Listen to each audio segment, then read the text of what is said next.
সৃষ্টিকর্তা দিনকে সৃষ্টি করেছেন আমাদের আলোর ভিতরে থেকে পরিশ্রম করার জন্য, আর রাতকে সৃষ্টি করেছেন অন্ধকারের ভিতরে থেকে বিশ্রাম নেওয়ার জন্য।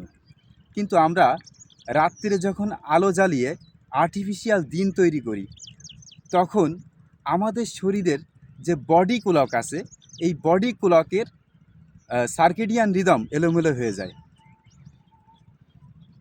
যখন থেকে ডিজিটাল লাইটের আবিষ্কার হয়েছে, তখন থেকেই ডাক্তার, ক্লিনিক, হসপিটাল, ফার্মেসি এগুলোর সংখ্যাও বেড়ে গিয়েছে। আসলে কেন এমনটা হয়েছে? আমাদের শরীর দিনের বেলায় যেরকম অ্যাক্টিভলি কাজ করে, রাতের বেলায় ওরকম অ্যাক্টিভলি কাজ করে না। যখন রাতের বেলায় আপনি ঘরের লাইট জ্বালান, তখন আপনার চোখে এবং ত্বকের উপরে আলো পড়ে এবং আপনার চোখ এবং ত্বক ব্রেনকে সিগন্যাল পাঠায় যে এখন দিন। ব্রেন আপনার সমস্ত অর্গানগুলোকে সিগন্যাল পাঠায়, তোমরা অ্যাক্টিভ হয়ে যাও এবং দিনের বেলার মতো কাজ শুরু করে দাও।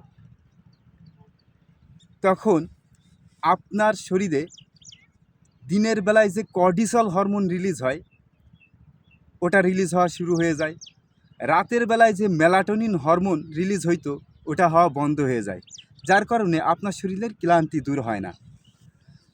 আপনার লিভার আপনার রক্তের ভিতরে অতিরিক্ত সুগার ছেড়ে দেয়, যাতে করে আপনি দ্রুত এনার্জি পান। এতে করে আপনার ইনসুলিন রেজিস্ট্যান্স হয়, আপনার হার্ট আরও অ্যাক্টিভলি কাজ শুরু করে দেয় এবং আপনার ব্লাড প্রেশার দিনের বেলার মতো বেশি হয়ে যায়।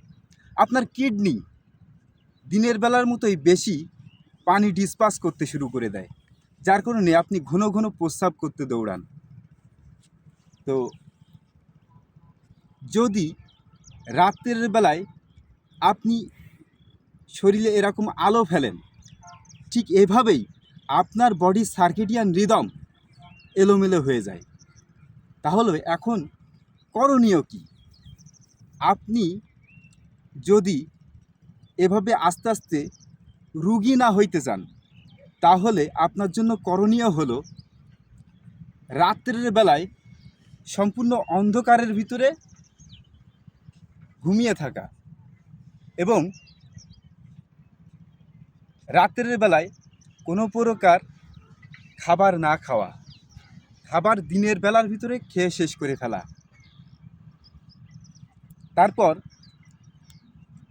সাদা আলো ব্যবহার থেকে বিরত থাকা। সাদা আলোর লাক্স বা লুমেন্স লাল আলোর চেয়ে আরও অনেক বেশি থাকে, এজন্য যথাসম্ভব সাদা আলো পরিহার করবেন। যখন রাত্রে ওয়াশরুমে যাবেন, ওয়াশরুমে অবশ্যই ডিম লাইট বা জিরো লাইট ব্যবহার করবেন, যাতে করে ওয়াশরুমে যাওয়ার সময় আপনার শরীরে অতিরিক্ত আলো না পড়ে। এই নিয়মগুলো যদি ফলো করেন, তাহলে ক্ষতির তো কিছু নেই, কিন্তু উপকার যেটা হবে সেটা হচ্ছে আপনার বডির সার্কেডিয়ান রিদম ঠিক থাকবে এবং এই যে আলোর যে ব্যবহার, এটাই ঠিক রাখার কারণে লাইট অ্যাজ মেডিসিন হিসেবে কাজ করবে। তো